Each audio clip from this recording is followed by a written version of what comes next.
Good morning everyone. आप सभी लोगों का स्वागत है। आज 1 सितंबर है, तो दैनिक जागरण के राष्ट्रीय संस्करण न्यूज़पेपर में पीटी मेंस और इंटरव्यू और कौन कौन से न्यूज़ को कवर किया गया है जो यूपीएससी और स्टेट पीसीएस एस्पिरेंट के लिए महत्वपूर्ण है, उस पर हम नज़र डालेंगे। आगे बढ़ेंगे। आगे बढ़ने से पहले यूट्यूब चैनल को जरूर सब्सक्राइब कीजिए, शेयर कीजिए, सपोर्ट कीजिए, बेल आइकन को भी दबाएं ताकि सभी नोटिफिकेशन सबसे पहले आप तक पहुँचे। और जो भी प्रश्न पूछे जाते हैं पीटी फैक्ट प्रश्न, तो उसे कमेंट सेक्शन में उसका उत्तर देने का प्रयास कीजिएगा। साथ ही साथ युक्ति आइस का ऐप जरूर डाउनलोड कीजिएगा। ऐप आपको गूगल प्ले स्टोर से और एप्पल स्टोर दोनों जगह से अवेलेबल है, तो आप इसका अधिकतम लाभ लीजिए। साथ ही साथ हमारा वेबसाइट विजिट कर सकते हैं www.yuktiais.in। उस पर आप विजिट करके हमारी सुविधाओं को देख सकते हैं। बहुत से टेस्ट का प्रोग्राम चलाए जा रहे हैं, साथ ही साथ मेंटरशिप प्रोग्राम चल रहा है, और भी प्रोग्राम है, जैसे आपको मेंस आंसर राइटिंग का प्रोग्राम चल रहा है, तो आप इसका अधिकतम से अधिकतम लाभ ले सकते हैं। बहुत ही लो प्राइस में अवेलेबल कराया गया है। चलिए, तो पहला टॉपिक है, केंद्र सरकार ने बुलाया संसद का विशेष सत्र। तो देखिए, विशेष सत्र बुलाने का विशेषाधिकार होता है सरकार को। वर्तमान जो भी सरकार है तो सत्र बुला सकता है संसद का। इसके लिए देखिए, ध्यान रखिए कुछ बातों को, इस पर क्या क्या चीज़ों को हुआ, उसके बाद मैं संसद सत्र क्या होता है उस पर चर्चा करूंगा।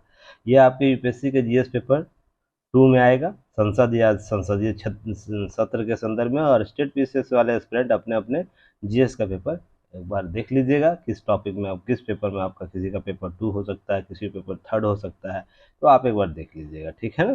चलिए आगे हम बात करते हैं कि केंद्र सरकार गुरुवार को संसद का विशेष सत्र बुलाने का आह्वान किया है, ऐलान किया है। यह राजनीतिक सरगर्मी बढ़ गई है क्योंकि 18 से 22 सितंबर तक यह चलेगा।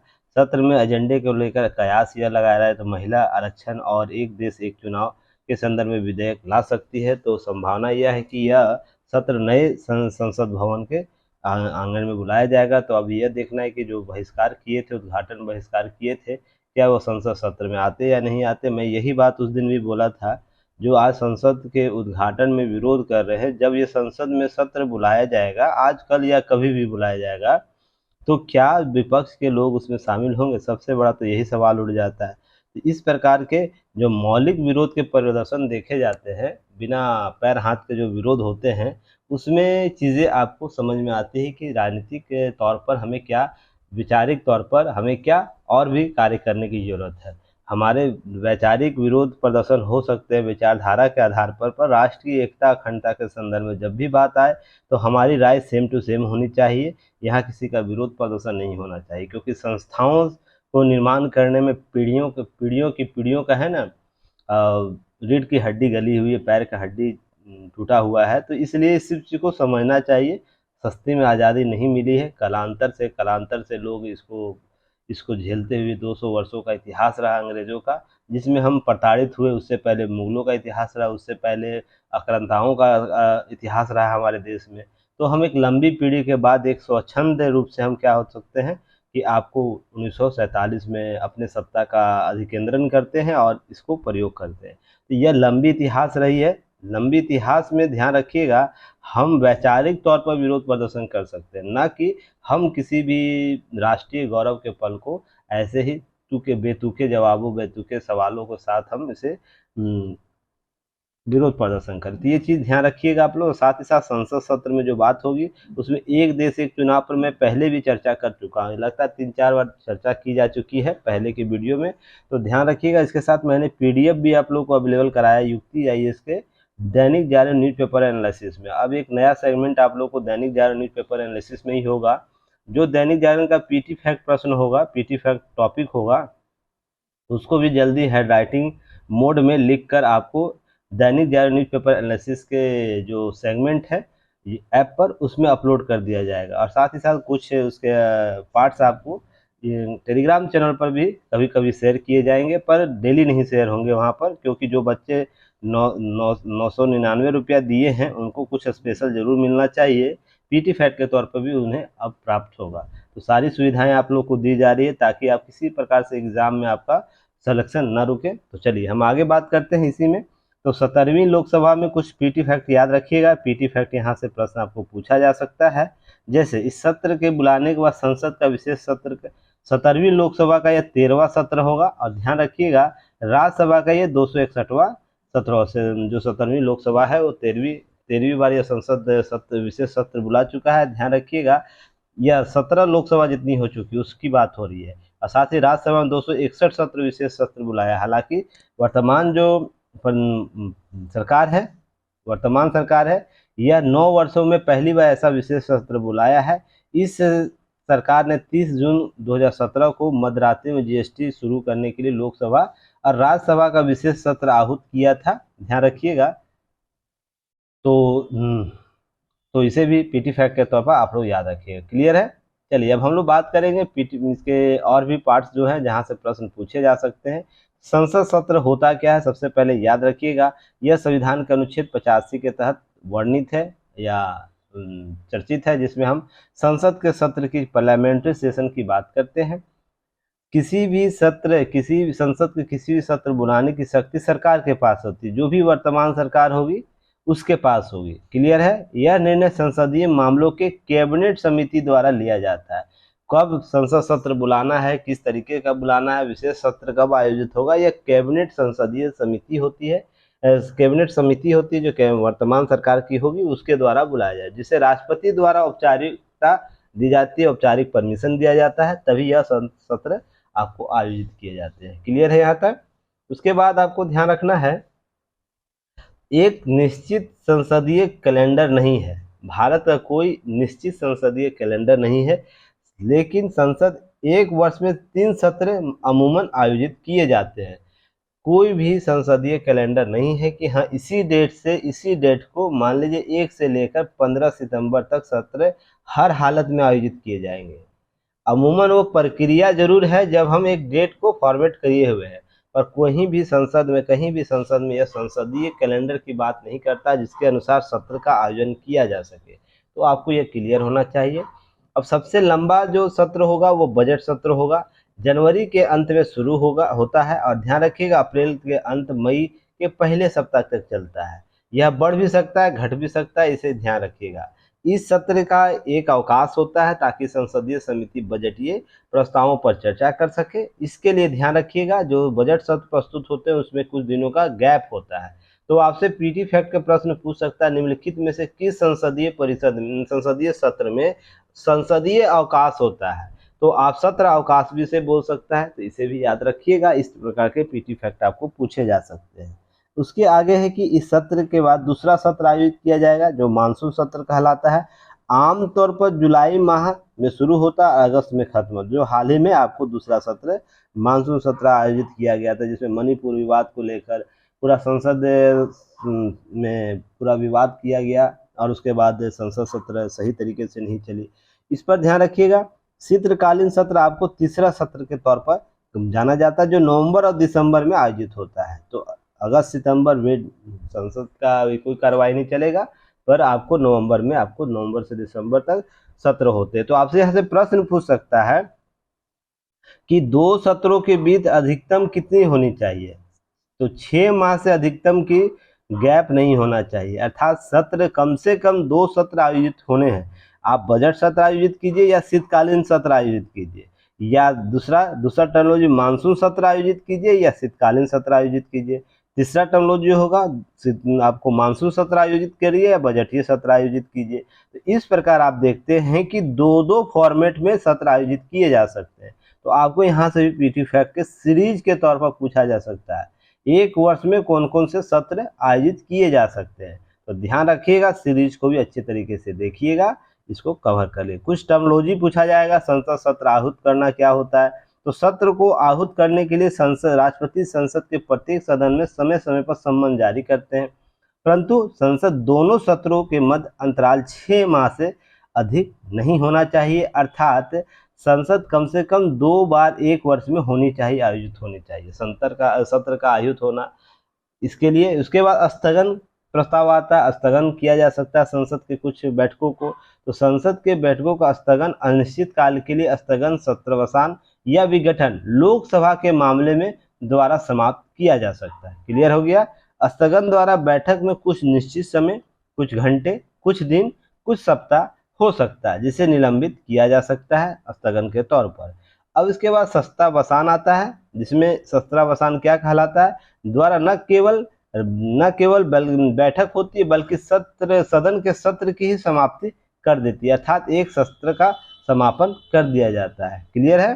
शस्त्रावधान की कराई राष्ट्रपति द्वारा ही की जाएगी, न कि लोकसभा अध्यक्ष के द्वारा होती है। ध्यान रखिएगा, राष्ट्रपति के द्वारा की जाएगी। क्लियर है? इनके द्वारा ही घोषणा की जाती है। शस्त्रावसान का अर्थ क्या होता है कि सत्र का समाप्त होना, न कि विघटन होना। क्लियर है? आपसे प्रश्न यहाँ से पूछा जा सकता है, अब प्रीवियस ईयर में पहले भी पूछे जा चुके हैं, तो आप लोग इसे जरूर देखिएगा, समझिएगा और इसको अपने अध्ययन शैली में शामिल कीजिएगा। क्लियर है? चलिए आगे बढ़ते हैं। अब इसके बाद लोकसभा के मामले में राज्यसभा कभी भंग नहीं हो सकता है। यह शस्त्रावसान, ध्यान रखिएगा, हमेशा लोकसभा पर ही लागू होगा, न कि राज्यसभा में। और आपसे प्रश्न यहाँ से पूछा जाता है और प्रीवियस ईयर क्वेश्चन देखिएगा तो आपको जरूर मिल जाएगा कि नहीं प्रश्न पूछा गया है या नहीं पूछा गया। क्लियर है ना? सभी चीज़ें प्रश्न के पूर्ववर्ती टॉपिक को देखिएगा, जाके प्रीवियस ईयर लगाइएगा। और प्रीवियस ईयर लगाने के लिए टेस्ट सीरीज ऐप पर अवेलेबल है, आप जाके देखिए। युक्ति आई उसको विजिट नहीं किए तो किसको करिएगा? आपको एक बार विजिट करके तो देखिए ऐप पर जाकर। युक्ति आई क्या आप लोगों के लिए प्रोवाइड कर रहा है, इंडिया का सबसे बेस्ट टिप एंड क्वालिटी आपको अवेलेबल करा रहा है, मेंटरशिप प्रोग्राम करा रहा है, साथ ही साथ आंसर राइटिंग प्रोग्राम चलाया जा रहा है। इंडिया का कोई भी ऐसा एग्जाम नहीं जो युक्ति आई इस प्लेटफॉर्म पर आपको नहीं मिलेगा। बस आप डिमांड कीजिए, आपका सप्लाई अवेलेबल होगा। आप किसी भी क्षेत्र से आप क्यों नहीं तैयारी कर रहे हो, ठीक है ना? चलिए आगे हम बात करेंगे कोरम। कोरम के बारे में क्या होता है? तो कोरम होता है कि गणपूर्ति सदस्यों की न्यूनतम संख्या होती है, अर्थात संसद के जो भी लोग होंगे वो न्यूनतम संख्या को स्पष्ट करता है, जिनकी उपस्थिति के से आपको सदन की कार्रवाई प्रारंभ होती है। ध्यान रखिएगा, यह प्रत्येक सदन के पीठासीन अधिकारी समेत कुल सदस्यों का 10वां हिस्सा होना चाहिए। अर्थात किसी भी कार्य के करने के लिए लोकसभा में, याद रखिएगा, लोकसभा के लिए कम से कम 55, क्योंकि 550 अधिकतम संख्या होती है, तो यहाँ पर 55, और राज्यसभा में कम से कम 25 सदस्यों का होना है। तो आपसे पूछा जा सकता है कोरम में कौन कौन शामिल होते हैं? क्या पीठासीन अधिकारी होगा? तो बिल्कुल होता है, उसके साथ जोड़कर आपको लेना, अर्थात 25, 24 + 1 होगा, इधर 54 + 1 होगा। तो कभी भी कंफ्यूजन क्रिएट नहीं होना आप लोगों को कि कौन कौन शामिल हो गए। 55 सदस्य, 54 सदस्य प्लस एक पीठासीन अधिकारी। कहने का अर्थ लोकसभा में होगा तो लोकसभा अध्यक्ष होंगे, और राज्यसभा में होंगे तो राज्यसभापति होंगे या उपसभापति भी हो सकते हैं। क्लियर है? गणपूर्ति को लेकर। और गणपूर्ति या कोरम पूरा होने के बाद ही संसद का सत्र आहूत किया जाएगा। अगर नहीं होता है कोरम पूरा तो याद रखिएगा, लोकसभा के पीठासीन अधिकारी जो होंगे और राज्यसभा के जो पीठासीन अधिकारी होंगे, उनके सविवेकीय शक्ति होती है कि सत्र को आरंभ किया जाए या नहीं। इस पर कोई न्यायालय प्रक्रिया इस पर दबाव नहीं डाला सकता। कोई व्यक्ति विशेष यह नहीं बोल सकता कि आप सत्र को आयोजित क्यों नहीं किए, इस तरह लोकतंत्र का हत्या हो रहा है, ये सब कुछ नहीं कर सकता। वो सविवेक निर्णय ले सकता जब तक यह संख्या की पूर्ति आपको तब तक नहीं होती है। कहने का अर्थ यह है कि आप स्कूल जाते होंगे, अटेंडेंस लगती होगी आपकी, अटेंडेंस नहीं लगते होंगे तो क्या होता है, आप लोग नहीं स्टूडेंट वहाँ आता है तो टीचर क्या करता है, चलो आज क्लास कैंसिल किया जाता है। कोचिंग संस्थान में कहीं जाते होंगे, पर ध्यान रखिएगा लगातार आप नहीं आइएगा तो आपको दंडित भी किया जाएगा इन पीठासीन अधिकारियों के द्वारा। क्लियर? यहाँ तक कोई समस्या तो मुझे बताइएगा, आगे हम लोग बढ़ते हैं। चलिए आगे बढ़ेंगे तो देखिए, इकोनॉमी ने लगाई 7.8% की छलांग। यह यूपीएससी के जीएस पेपर 3 में आर्थिक विकास के टॉपिक में आएगा, तो इसे अच्छे से देखिएगा। यहाँ से बहुत से डाटा को कलेक्ट करना है, और डाटा को कलेक्ट करने के लिए आप लोगों मैंने बताया था कैसे चीज़ों को कवर करना है। तो ध्यान रखिएगा, आरबीआई के जो अशास्त्रीय वित्त मंत्रालय के उम्मीदों के मुताबिक चालू वित्त वर्ष में पहली तिमाही में देश की आर्थिक तस्वीर मजबूत दिख रही है।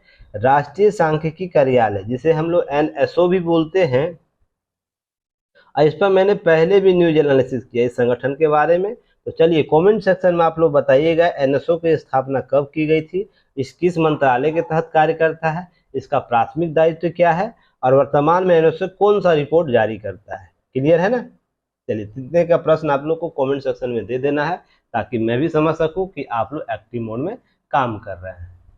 चलिए आगे बात की जाएगी 1 सेकेंड होल्ड कीजिएगा। लाइव क्लास भी स्टार्ट हो चुकी है, आप लोग लाइव क्लास भी ज्वाइन कीजिए, जो 10 माह का बैकअप प्लान चलाया जा रहा है, ठीक है ना। अधिकतम से अधिकतम लाभ ले सकिए, युक्ति आईएएस आपको ये प्रोवाइड सुविधाएं करा रही है, तो आप ले सकते हैं। चलिए आगे हम बात करेंगे इसी में कि अप्रैल से जून जो माह है 2023 की तिमाही में देश का आर्थिक विकास 7.8% रहा।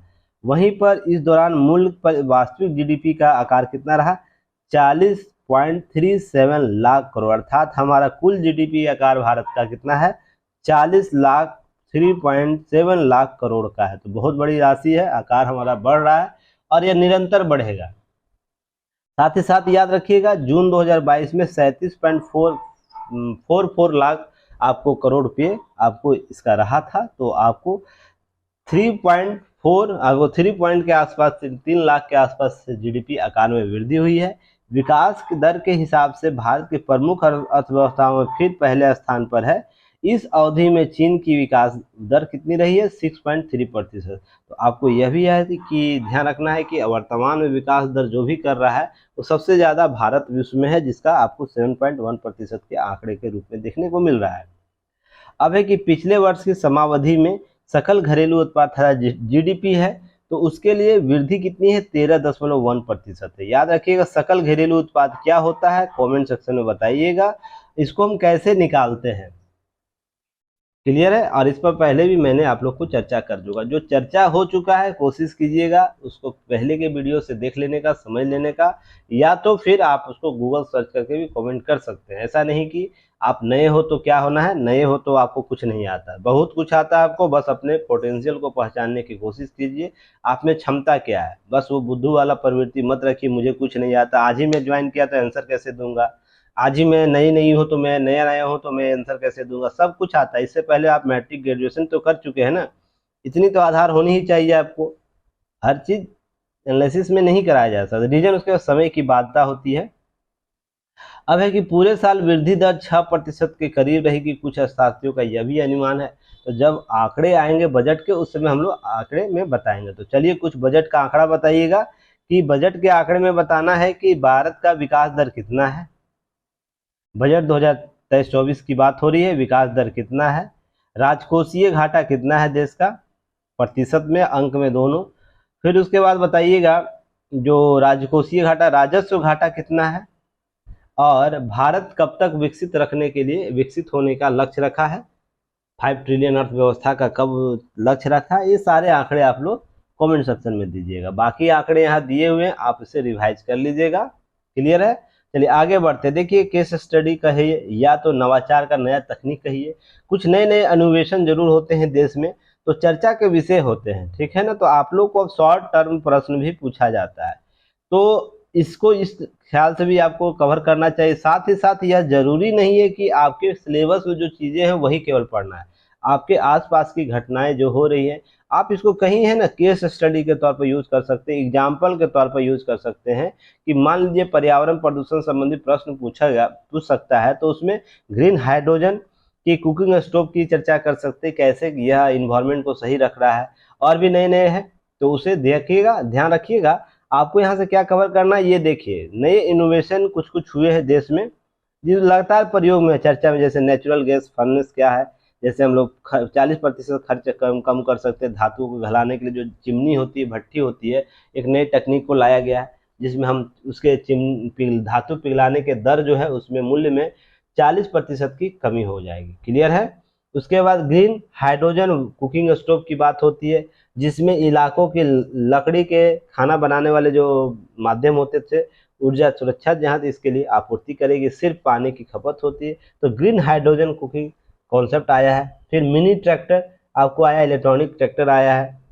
फिर ईवानो सो सील्ड, जिसमें छोटे कारखानों में हवा की गुणवत्ता सुधारने का अपनी तरह का एक पहला किफायती समाधान है, जिसमें चिमनी से निकलने वाले धुएं से पार्टिकुल मैटर के अलग को करके रसायनों को क्या करता है, स्क्रैप के तकनीक के तौर पर उपयोग करता है। और दिल्ली जैसे लीलावती स्कूल में यह इनोवेशन बनाया गया है। तो ध्यान रखिएगा इन सब चीज़ों को, कि कैसे हम बेहतर कर सकते हैं, कैसे हम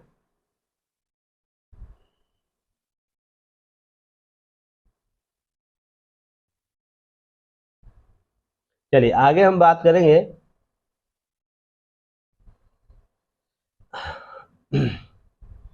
पीटी फैक्ट के तौर पर। देखिएगा, एक पीटी फैक्ट के तौर पर यह भी प्रश्न है कि जया वर्मा सिन्हा को रेलवे बोर्ड की कमान सौंपी गई है। यह इतिहास में पहली बार ऐसा होगा, भारतीय इतिहास में यह पद पाने वाली पहली महिला अध्यक्ष होंगी, रेलवे बोर्ड की अध्यक्ष बनाई जाएंगी। ध्यान रखिएगा, इनका कार्यकाल आज से 1 सितंबर से पदभार ग्रहण करेगी और 31 अगस्त 2024 तक इनका क्या होगा, कार्यकाल होगा। और यह जया से पहले, जया वर्मा सिन्हा से पहले, ध्यान रखिएगा, इनसे पहले विजया लक्ष्मी विश्वनाथन रेलवे बोर्ड की पहली महिला सदस्य थी। तो पीटी फैक्ट आपको यहाँ से प्रश्न पूछा जा सकता है, इसलिए ज़्यादा इधर उधर की बातें नहीं करनी, टू दी पॉइंट रहनी है। जितना पीटी फैक्ट, नो बकवास, ठीक है ना, सीधी बात नो बकवास वाली होती है ना, कौन लॉजिक आप लोग सुनते होंगे, ऐसे ही बस इतना ही पढ़िए, उससे ज़्यादा पीटी फैक्ट में जानकारी नहीं चाहिए। अगर रेलवे बोर्ड के बारे में जानकारी चाहिए तो रेलवे के एग्जाम में वो आएंगे, आपको यूपीएससी और पीसीएस के एग्जाम में नहीं आएंगे। पीसीएस में यह प्रश्न पूछ सकता है रेलवे बोर्ड के अध्यक्ष, बिहार जैसे एग्जाम में आपको पूछे जाते रहे हैं, ऐसा नहीं, झारखंड जैसे एग्जाम में पूछे जाते रहे हैं।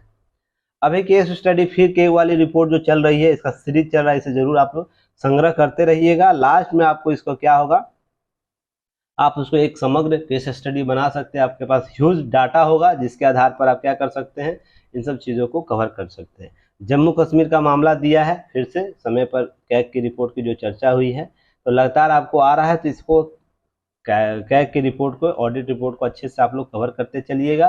चलिए, यूपीएससी के जीएस पेपर 1 और 3 में जलवायु परिवर्तन के मुद्दे पर एक टॉपिक आया है, जहाँ पर केस स्टडी भी आप देख सकते हैं, एग्जाम्पल के तौर पर भी चीज़ों को कवर कर सकते हैं। तो ध्यान रखिएगा, 122 वर्षों में सबसे सबसे सूखा रहा है अगस्त महीना, और सितंबर में भी यही खतरा है। क्यों नहीं होगा, क्योंकि प्राकृतिक संतुलन में जो बातें की जा रही है, बैलेंस में बातें की जा रही है, हम लोग उसको एक्टिव मोड में काम ही नहीं करते हैं। सभी लोगों को लगता है कि हमें अपने संसाधनों का बेहतर उपयोग करेंगे, पर वो बेहतर उपयोग क्या चक्कर में क्या करता है, और भी संसाधनों का दोहन करता है। हम विकास के नाम पर बहुत सी चीज़ों का शोषण कर रहे हैं, हमें विकास चाहिए, हमें सर्विस चाहिए, तो इसके नाम पर अगर शोषण करेंगे तो असर तो देगा ही ना। तो अल-नीनो का प्रभाव है देश में, इस पर मैंने कवर भी किया था न्यूज, आपको पता होगा। देखिए, कुछ करना नहीं है इसमें। अल-नीनो क्या होता है, इसका कमेंट सेक्शन में उत्तर भेज देना है, ठीक है ना। अल-नीनो क्या होता है, एल-नीनो क्या होता है, दोनों के होने के बाद क्या भारत के मानसून पर प्रभाव पड़ता है, इस पर मैंने आप लोगों को न्यूज पहले भी कवर किया है।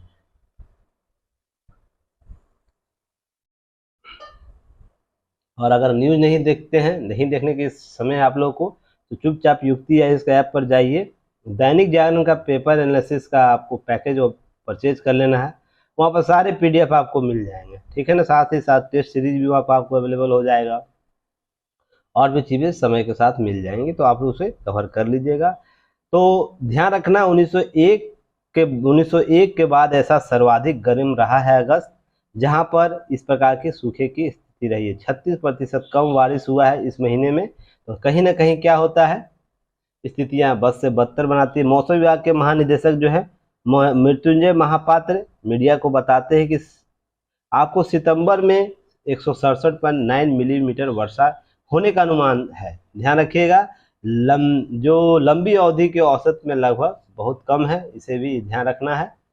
चलिए, एल-नीनो का प्रभाव रहा है दक्षिणी अमेरिकी की तट पर, प्रशांत महासागर में क्या रहा है, पानी गर्म होने के कारण असर भारत के मानसूनी प्रभाव पर पड़ा है। जो मैंने आप लोगों को थ्योरी बताया था, यहाँ गर्म ज़्यादा हो तो इधर बारिश कम होगी, इधर अगर गर्मी इधर ज़्यादा सघनता में तो इधर बारिश कम होगी, तो अपोजिट डायरेक्शन में काम करता है, इसे ध्यान रखिएगा। इस संदर्भ को थोड़ा सा आप लोग एक्टिव मोड में देखिएगा। चलिए आगे मैं बात करूँ, आगे बात सीधे नीचे आर्टिकल में आएंगे, एक महत्वपूर्ण आर्टिकल है।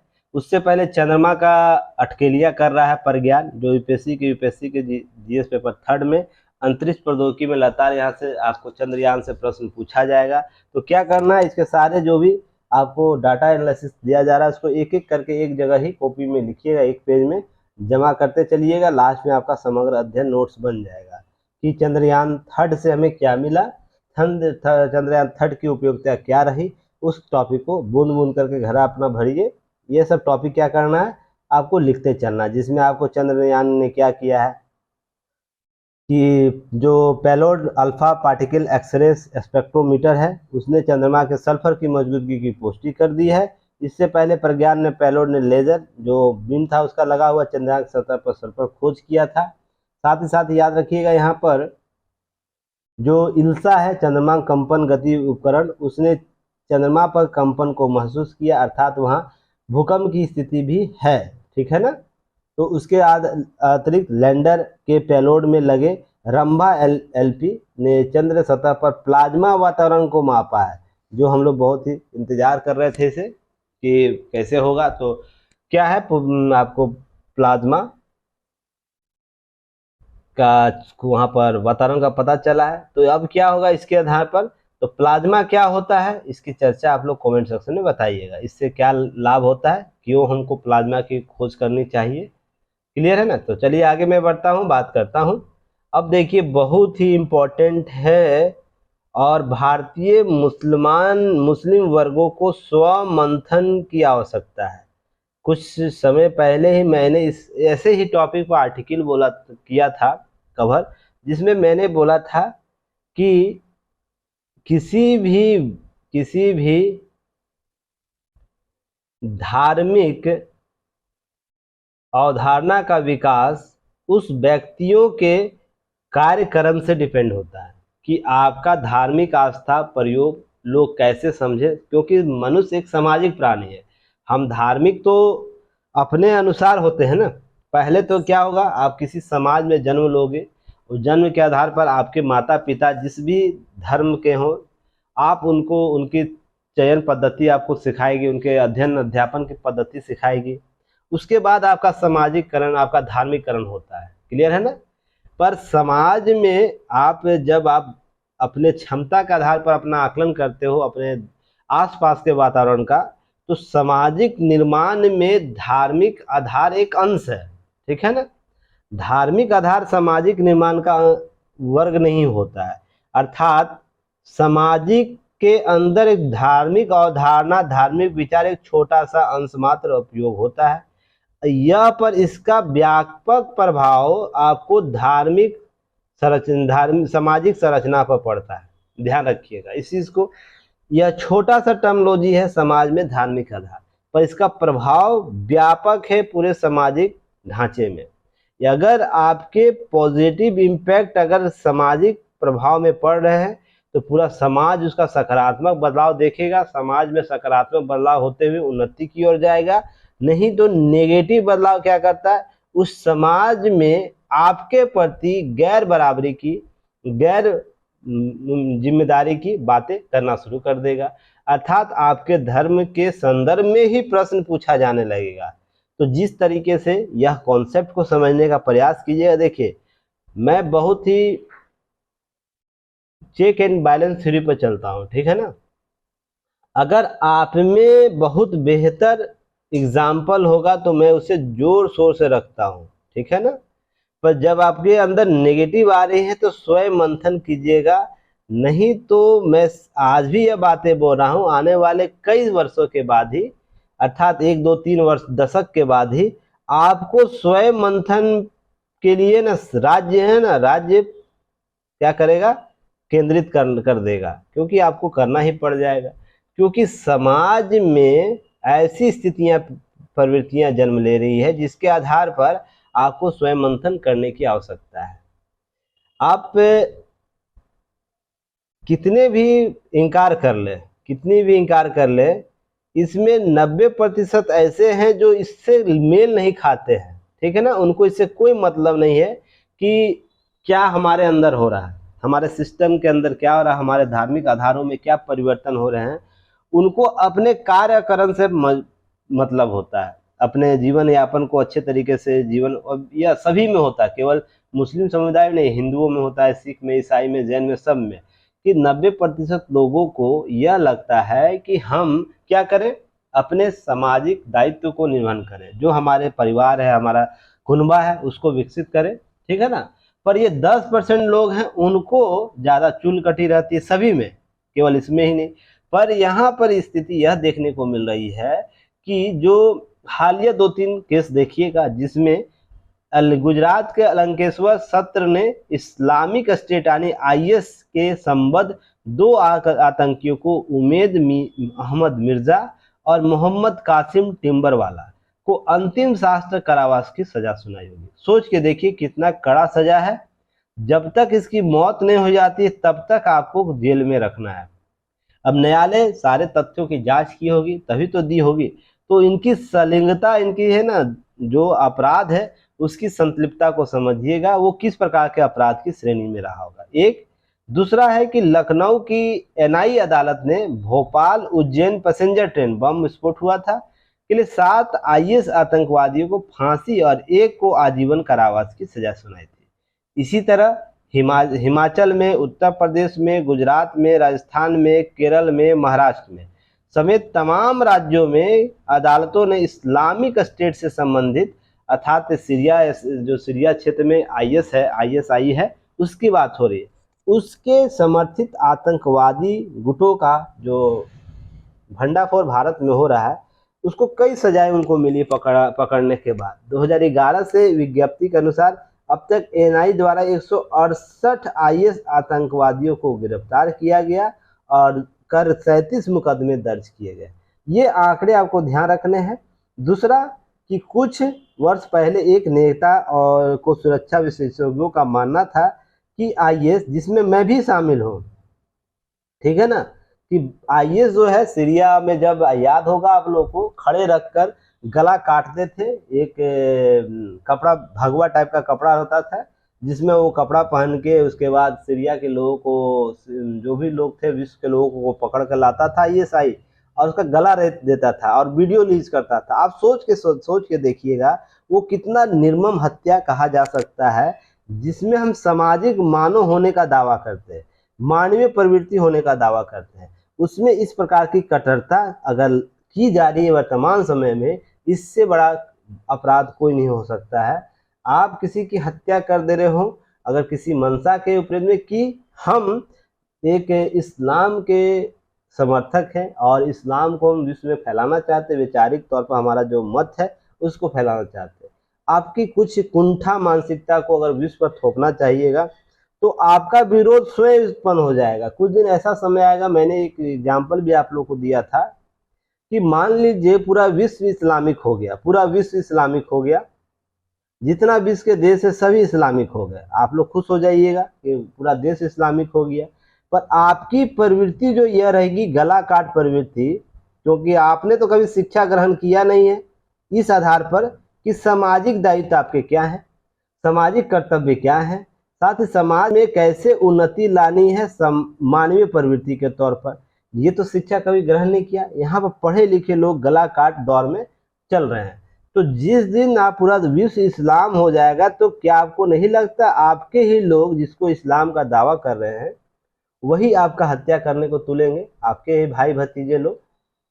और इसका एग्जाम्पल आपको अभी मिल रहा है, पाकिस्तान में आपके मस्जिद में बम फोड़ दिया गया, तो कौन लोग फोड़े थे? विदेश के आदमी आके, कि उन्हीं आतंकवादी लोग समूहों में अपने ही भाइयों को, जिसमें मुस्लिम लोग रहते थे, नमाज पढ़ रहे हैं, उस वक्त बम फोड़ दिया गया जिसमें से 70 से अधिक लोगों की मृत्यु हो गई।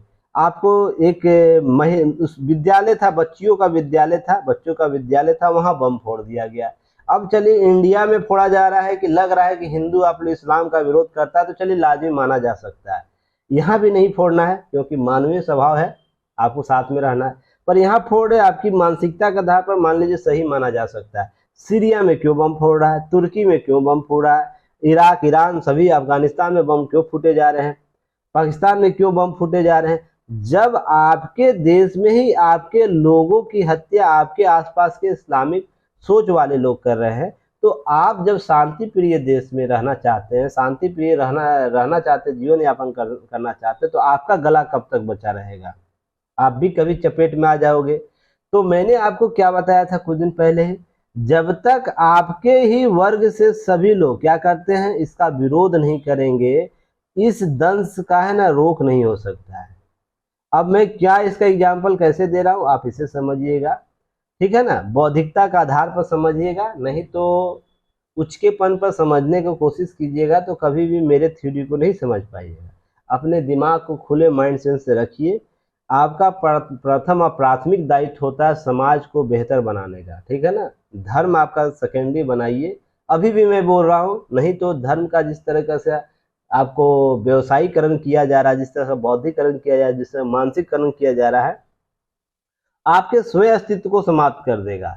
आपके जीवन में धर्म का स्थान केवल यही है कि नैतिकता पर जीवन को यापन करने के लिए आपको एक मार्ग देता है कि आपका कोई भी धर्म, किसी भी धर्म को उठा के लाइएगा मेरे सामने, उसका मूल मंत्र यही होगा कि आप कितना नैतिक रहें। उससे आगे धर्म का कोई स्थान नहीं है। अगर उससे आगे आप लेके जा रहे हो तो इसका मतलब विविध कट्टरता को लेकर आ रहे हो। केवल नैतिक मार्ग को लेकर आइए, नैतिक आधार को लेकर आइए। अब देखिए एग्जाम्पल मैं दे रहा हूँ, देखिए आईएएस की एक पत्रिका आती है वॉइस ऑफ हिंद, ठीक है ना, जिसके जिहादी सामग्री प्रसार होते हैं। उच्च शिक्षित भारतीय मुसलमान इस्लामिक स्टेट के अलावा अन्य आतंकी समूहों के प्रति बढ़ता रुझान लगातार देखने को मिल रहा है।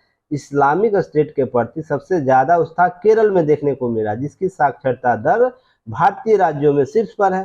तो यह कोई नहीं बोल सकता है कि जो पढ़े लिखे लोग हैं वो इस प्रकार के धार्मिक कट्टरता में नहीं जाते। अब एक दो एग्जाम्पल हो तो उसे अपवाद माना जा सकता है। यहाँ तो फेयर लिस्ट ही शामिल आ रहा है, 168 लोगों का फेयर लिस्ट आया है। अब ध्यान रखिएगा, आईएएस जो 2016 के एक दैनिक जागरण प्रकाशित किया था 2016 में एक लेख जिसमें आंकड़े दिए गए थे, उस आंकड़े के आलेख में यह बातें की जा रही है कि आईएएस आतंकवादियों का 70% मध्यम या उच्च मध्यम आय वाले लोग होते हैं, ठीक है ना, गरीब लोग तो होते ही नहीं। अगर यह बोला जाए कि गरीब है, गरीब के गरीबी के कारण यह समस्या उत्पन्न हुई कि वो आईएएस ज्वाइन कर लिया पैसे के लोभ में, तो यह भी थ्योरी गलत है, ठीक है ना। यहाँ पर मध्यम आय वाले और उच्च मध्यम आय वाले शामिल हो रहे। तब तक गिरफ्तार में हुए 156 व्यक्तियों में से अधिक कितने थे, 156 व्यक्तियों को जब गिरफ्तार किया गया था उस वक्त, उसमें से ज्यादा स्नातक थे अर्थात ग्रेजुएट किए हुए थे और 23% पीजी या पारा स्नातक किए हुए थे। क्लियर है। तो पीजी किए हुए थे तो यह भी नहीं कहा जा सकता अनपढ़ मुस्लिम, अनपढ़ जो मुस्लिम वर्ग है वो किसी तरह से उनका माइंड मेकअप कर, माइंड वॉश करके इसको धार्मिक आधार पर लेकर चला गया। एक रिपोर्ट और बताती जो केरल में 2016 में आईएएस के संबंध में 20 इंजीनियर गिरफ्तार हुए थे। तो इंजीनियर की डिग्री ली है तो टेक्निकल डिग्री भी भाई इनके पास है। खुद ओसामा बिन लादेन उच्च क्वालिटी का इंजीनियर हुआ करता था। केवल देखिए, मैं हमेशा बोलता हूँ, एक ही बात बोलता हूँ, इसे समझने की जरूरत है। नहीं समझिएगा तो फिर वही विरोध प्रदर्शन वाली बातें होंगी। तो तुम तेरा तोता हरा मेरा तोता लाल, यही कहानी हो जाएगी, बीच में होगा माला माल, कोई और माला माल हो जाएगा। बात है कि इस चीज को समझिएगा कि अमेरिका ने किस कारण से ओसामा को लाया, ठीक है ना। ओसामा ने किस तरीके से रिलेक्ट किया अपने बाद के दिनों में, और ओसामा ने इस्लाम को कहां पहुंचा दिया, इस चीज को ज्यादा इंपॉर्टेंट हो जाता है ना। अगर अमेरिका ने ओसामा को खड़ा किया था किसी मुद्दे को लेकर, तो उसका यूज किया, फिर मिसयूज होने लगा उसका, तो उसको ऐसा लगा कि अमेरिका हमको शोषण कर दिया, हम हथियार लेके खुली तरीके से हम ये सब करने लगेंगे और कट्टरवादी सोच को बढ़ावा देंगे, हम वर्ल्ड ट्रेड सेंटर पर जाके गिरा दें उससे हजारों। पब्लिक ने क्या किया था, आम पब्लिक ने क्या किया है, आम पब्लिक कुछ किया, सरकार का निर्णय था। आप अपने देश को मजबूत करते, रिएलेट करते, बेहतर शक्ति बनाते अपने देश को, अमेरिका के ला के खड़ा कर देते, ठीक ना। इंडिया को प्रताड़ित किया गया शुरुआती दौर में 1947 से लेकर 90 के दौर में इंडिया वैश्विक तरीके से प्रताड़ित। क्या अमेरिका में सभी लोग, राजनीतिक जो भी लोग थे, उन्होंने खूनी संघर्ष शुरू कर दिया।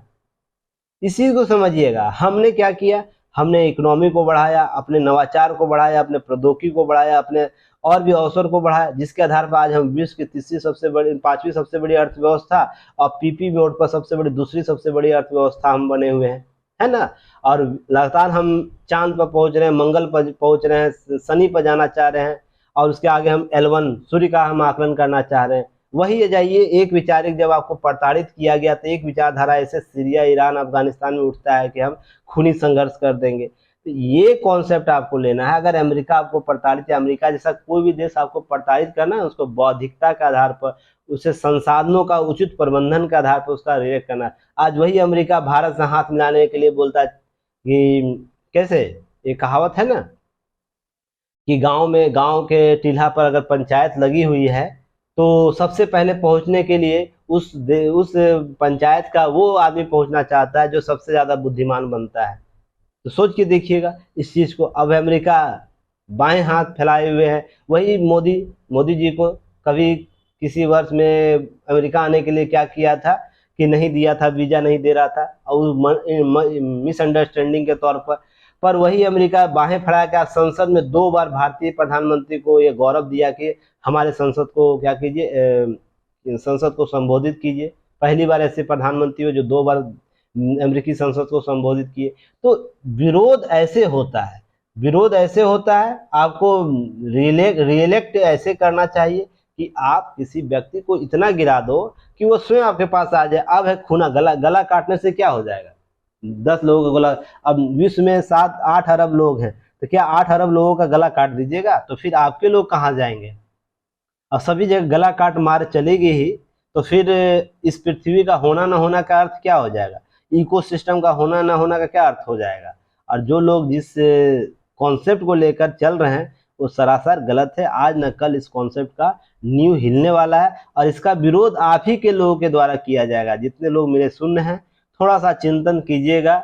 इस आधार पर अगर विश्व का निर्माण करना चाहते हैं तो आपकी प्रताड़ना का स्तर कहाँ जाएगा? चलिए आगे बढ़ेंगे, कल फिर हम एक न्यूज एनालिसिस करेंगे। तब तक के लिए धन्यवाद, जय हिंद।